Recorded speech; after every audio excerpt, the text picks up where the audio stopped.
Weapon Stereotypes, Episode 9, The Sniper, by SoundSmith. The Sniper, everyone's least favorite Australian outbacker. I mean, when there's a good sniper on the other team, it can be one of the most infuriating things to die from, just across the map over and over and over again. But on the other hand, if you have a couple of bad snipers on your team, you're basically down a couple players because they can somehow manage to repeatedly miss the other team standing at point blank range.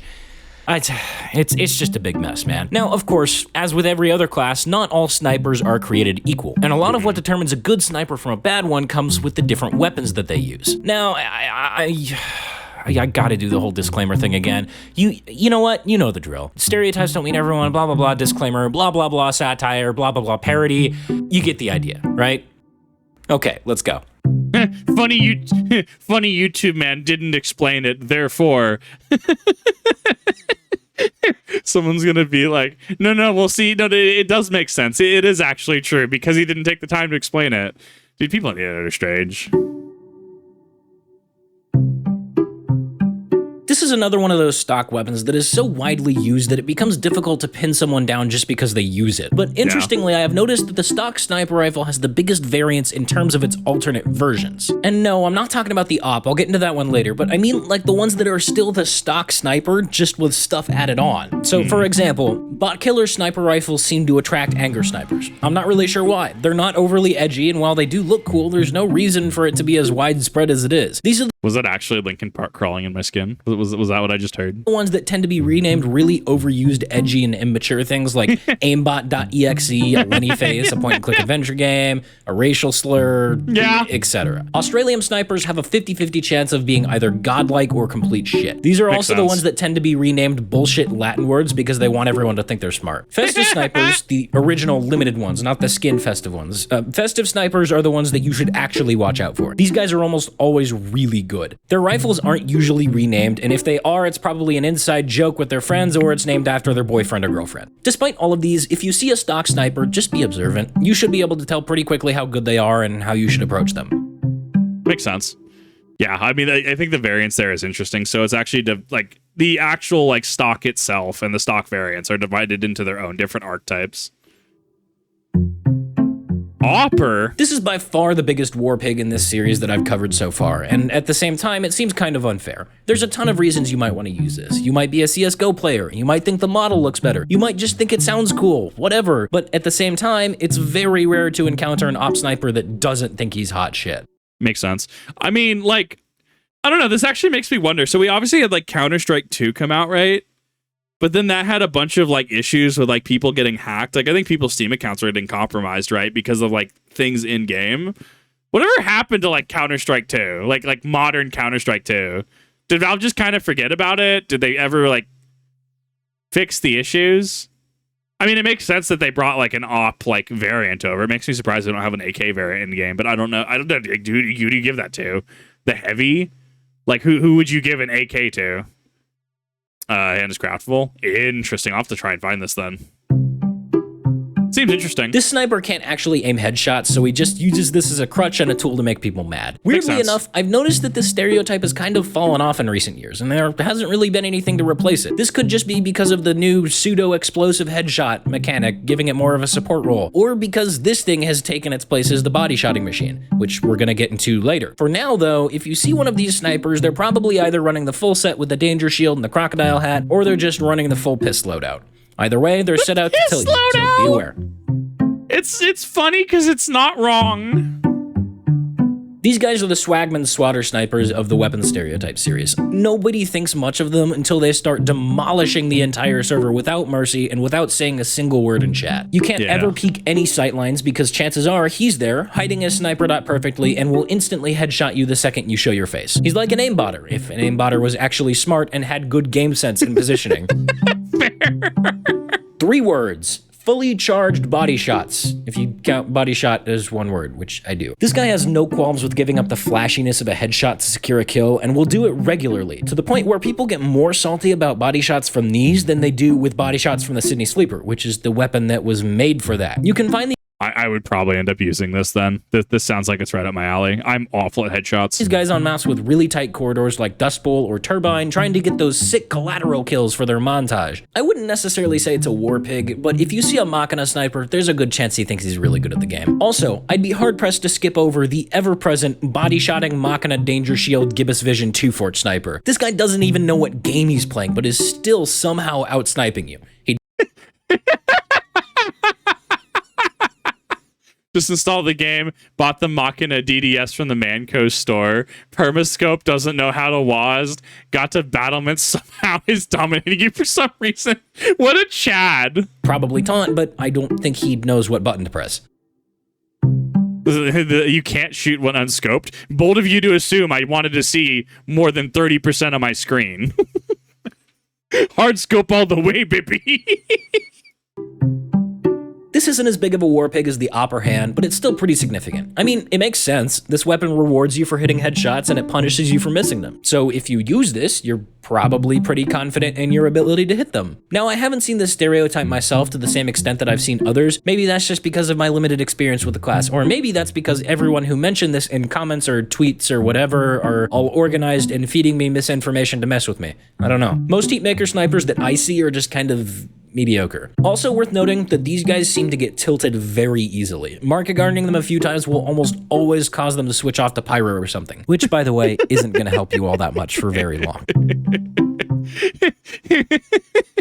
It's the sniper agenda, clearly. This guy is almost certainly memeing. I mean, you really can't even pull the new player that doesn't know any better card, because 90% of the time these guys can't even figure out how to fire it, and they just switch back to whatever rifle they were using after one life. I don't think I actually own this. I need to figure, because I don't know what was in the starter pack for sniper. I kind of want whatever this is. Like, it looks really janky. There's going to be some person with like 2,000 hours on this specific weapon who's going to go, what did you just say, Kip? I'm sorry. It looks kind of janky, but I kind of need to try this. This looks really interesting. Like, yeah, it's that bad. So if you see a classic sniper, he's probably just dicking around with his friends trying to get 360 no-scope, headshot, YY fakey ladder stall kills and other dumb shit. I don't know, dude. Or hear me out. Your name is Kizuna Kip and you have zero idea what you're doing in the first place. If I had to describe the Huntsman with one simple Bill Wirtz reference, it would be... Wow, that worked. I mean, seriously, the Huntsman is the poster child for unintentional bullshit. Most of the kills you get with this are going to be the result of either random spam or just corner peeking. Like, lots and lots and lots and lots of corner peeking. And I'll be the first to admit, there is definitely some skill involved with this weapon. Plus, snipers who use this tend to be way more aggressive than your typical stock snipers, which I appreciate, considering I really dislike fighting against more passive playstyles like the black box conch thing. But if we're being honest, there's a very good reason that it was nicknamed the Lucksman. Uh-huh. Yeah. It's really interesting seeing how, it's called the Lucksman, right? Like, it's really interesting seeing this versus how it is now, right? Where the Lucksman is a lot more respectable in modernity, at least as of reacting to this. And the true ire has kind of come onto, like, actual, like, base, like, rifle, like, stock, which is really interesting to think about. The SMG. People who use this are what I like to call the Josie Zawapski 2005s. Commonly seen in Payload Upward and CTF 2-Fort servers, these guys are the snipers that just came off their favorite Minecraft role-playing server and found TF2 in the Steam's free-to-play section. They instinctively use their 9-year-old Call of Duty experience and make the assumption that the SMG is a super strong gun that will four-shot any player in close to mid-range. I hate to break it to you guys, this isn't Call of Duty Infinite Warfare. This is TF2. You can tell these guys apart by a few things. Firstly, you'll notice that they have 2000 and something at the end of their name, most commonly 2004 for whatever reason, and that is also accompanied by their silver casual badge and their newly acquired ghostly gibbous. I mean, honestly, like, because I was trying out the Huntsman in one of my VODs, and the urge to swap to the SMG, I've talked about this a couple times, was so strong that I totally understand what Lazy Purple was talking about. And if you want to train your headshots with these, make sure that you unequip your secondary, like, so you actually change it. Because, like, the desire to swap to your SMG is so oppressive at times. This guy is almost certainly running the Bushwhacker. And there's also a very good chance that he's running the Huntsman, but the Bushwhacker is almost a guaranteed. It's not a very good weapon, in all honesty, but it's very effective in one specific situation. I don't understand what's going on my screen. I'm assuming this is a man versus machine thing I haven't experienced. Like, just watching a bunch of, like, TF2 characters wail on a tank. Shredding. You'd be surprised how well this works with your swing speed maxed. Anyway, outside of MVM, the one thing that you can assume for sure about this guy is that at some point, he's going to run at you with his melee out, and he's probably going to fail miserably. Makes sense. Dude, man versus machine, like, it fascinates me. Like, there will be a stream, there will be a community stream where I attempt man versus machine. I'm going to try to go after an Australian or whatever drops from it. I think Strange has dropped from it, too. I will go after it at some point. I hear it's brutal, though. This is generally seen as the best support secondary for Sniper, but more often than not, snipers that run Jarate will be really selfish with it. Like, there's a pretty good chance that they only equipped it because there's a Scorch Shot Pyro on the other team harassing them, and if that isn't the case, they're probably using the Jarate Bushwhacker combo from hell, which I'm gonna get into later. All that said, on the rare occasion that you run into a Jarate sniper that actually uses it to help his teammates, well, it's a really nice change of pace. This guy is sick of spies, but can't be bothered to actually use his ears. It's Yeah, okay. No, fair. considered meta in a lot of competitive leagues, or it was at some point, but it's not as hard of a counter to spy as some people think it is. Was it actually banned? No joke. This is because most Razorback snipers think they're completely immune from spies, and they just seem to forget that, you know, Spy has a gun. He can shoot people with it. Wait a minute. What do you mean Spy has a gun? See, I say this is a joke, but I also unironically have tried to play Spy. I think it was the first VOD I did, the first time I did a community night, where I genuinely forgot. I'm like, wait a minute, I have a gun. So I'm trying to do like sleazy stuff, or I'm like trying to do big earner stuff, and I'm like, wait a minute, I have this revolver. The Spy tunnel vision, at least the noob Spy tunnel vision, is real. But of course, these guys just ignore that and stay permascoped until they get shot, and this opens up a whole bunch of ways to mess with them, which is always fun. Yeah. Okay, stop the video. I am Snow, and I hereby take over this video to talk to you about the Darwin's Danger Shield. This is not a joke, so listen up. Using the Darwin's Danger Shield is bad, and you simply make a fool out of yourself by showing the world you are a coward and a terrible sniper. What's worse, it lacks any form of respect for the enemies. If you see someone using the Darwin's Danger Shield, do not take this lightly. Kill them quick, taunt, shit-talk them, and call the cops. The safety of our people is in your hands. Thank you. And you... I feel... Oh, hold up. You, Smitheroo of the audio. You say one thing good about the Darwins. You play one game with the Darwins. You upload one clip with the Darwins. I will find you. And I will kill you. You think this is scripted? Why don't you go ahead and find out for yourself? Thank you for watching. Don't forget to like and subscribe. Okay, so the context here, and I appreciate that, Tough Son. Used to be unfun to fight since it gave snipers 25 more max health, but it only gives them fire resistance and afterburn immunity. I mean, sure, like, as a pyro, you know, it kind of makes sad face, right? Like, sad noises, right? But I mean, like, that seems a little more fair, especially when, you know, like, what is it, going big gunner with Spy drops your HP by 25, at least currently. Like, you are within range to be hit by, like, a single soldier rocket. Like...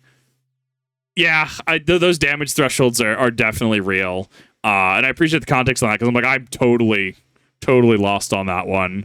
I wonder if there's still people who, I'm sure there's still people who run around with it, especially if they're fighting like some really good pyros. I'm assuming that this is an easy swap too, depending on the situation. This isn't nearly as good as it used to be, but it's still used by those who really like to stay at one end of the map and permascope down a sightline. Sure. Once you get body shot by them once, just avoid that one specific sightline for the rest of the game, because chances are they'll be there the entire time. The flinching immunity only happens when their rifle is fully charged up, so they tend to get tunnel vision very easily because they don't want to lose that immunity, which again means that it's pretty fun to mess with. Or heavy. There's nothing really special about this weapon, honestly. You'd be better off looking at what type of reskin they have to get an idea of what you're dealing with. That said, it would be a crime to move on without talking about this thing's crit rate. It's ridiculous. Is it really? That's it. I'm sorry, like, is the Kukri... I don't know what determines crit rate, because I know certain weapons, like, I know certain weapons will auto crit, other weapons have an increased crit rate. Like, crits in this game are kind of wild to me because I don't know how they're distributed. Because I know some weapons, like in other games, right? Like the balancing point is, especially if you're anywhere near a guaranteed crit, even if you're at like high crit chance, like generally the weapon itself is going to have some sort of like, you know, lower power threshold or like ammunition for it, right? So say like you're running, I don't know, like Fallout, right? And it's like, well, your 50 cal is going to have, an increased crit, but you know, because it's powerful, but like your ammo consumption is going to be like lower. I don't know. But yeah, snipers also being crit machines. Like, I guess that also makes sense as well. Builds based off of the more damage you do. Okay. So if it's tied to damage, if there's an inherent like link there, that makes a little more sense then.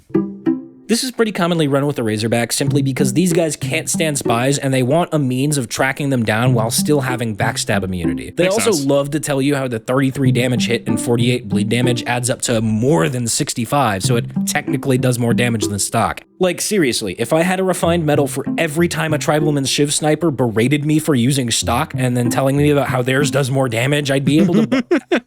I don't know. I'd be able to buy something ridiculous. The point is, they never shut up about it.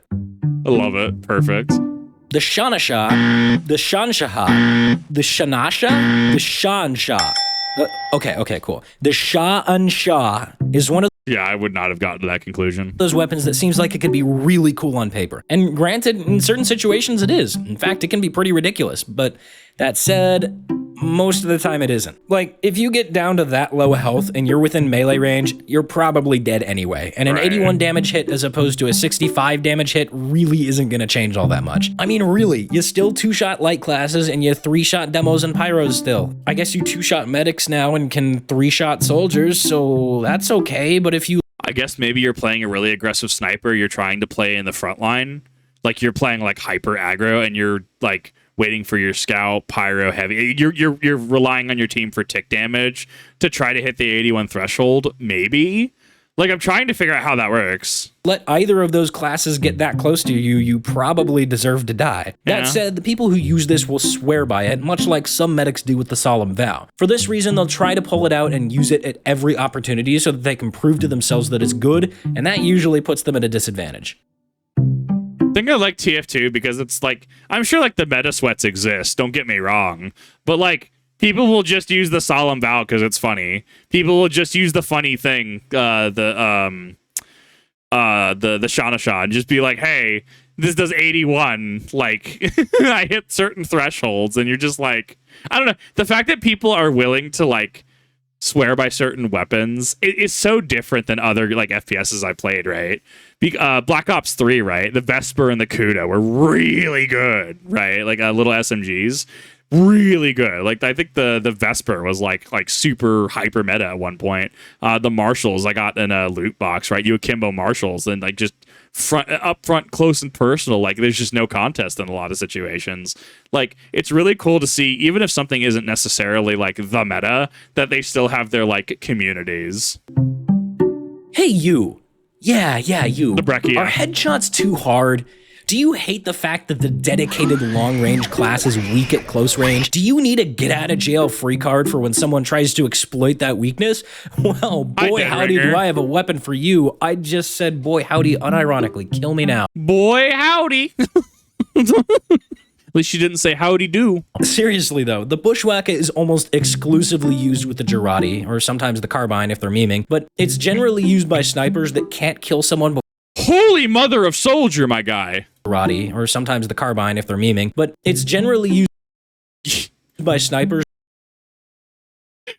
POV, you look down the hallway, you see what? 1, 2, 3. I can't tell if his crosshairs on 3 or not. Like 2 up front, medic mid, back right. There's also 2.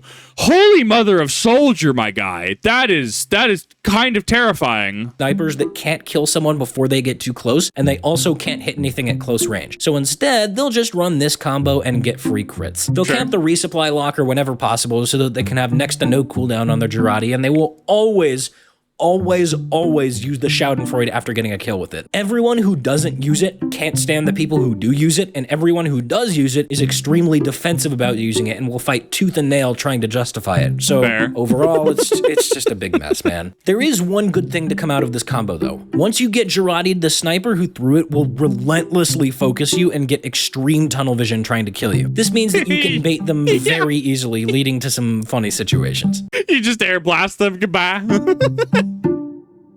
You around the corner, you as a hoovy, right? A hoovy that got piss jarred. You go around the corner, you start doing your funny fist taunt kill, and pow, you just knock him dead. And that's it. That's all the sniper weapons. Same deal as always. We're gonna finish up the series with Spy next time, so let me know if you have any suggestions. And that's it. It's over. You can go now. Never. I'm always here. I'm in your walls. Don't have anything to finish this last bit of the music. I feel that. Oh god, I loved it.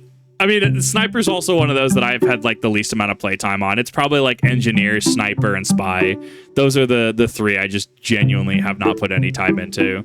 But we'll see. We'll see how my continued playing and continued shenanigans, how that all compares to what I'm experiencing right now. Because I might, down the line, I might really like Sniper.